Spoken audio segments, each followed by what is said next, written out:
এই শহরে এত এত মানুষ, তবুও মানুষ কেন মানুষের অভাবে মরে? মানুষ কেন মানুষের অভাবে ছটফট করে? মানুষ কেন নির্দিষ্ট একটা মানুষের জন্য জীবন বিসর্জন দেয়? কেনই বা তার জন্য কেঁদে কেঁদে চোখ ভাসায় অমৃত্যু পর্যন্ত? আসলে মানুষের যখন কোনো নির্দিষ্ট মানুষের প্রতি মায়া হয়ে যায়, তখন ওই মানুষটা ছাড়া আস্ত একটা পৃথিবীর জনশূন্য মনে হয়। নির্দিষ্ট মানুষ ছাড়া একটা দিনও একটা বছরের মনে হয়।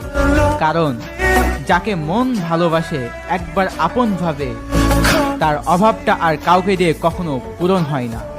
তার জায়গাটা ঠিক তার মতোই করে খালি পড়ে থাকে। হাজার মুখ হাজার হাসি থেকেও সেই একটা মুখ না থাকলে সবই ফাঁকা ফাঁকা লাগে। যদি কেউ শেষ পর্যন্ত জীবনে নাই থাকতে পারে, কেন তাহলে তারা আসে?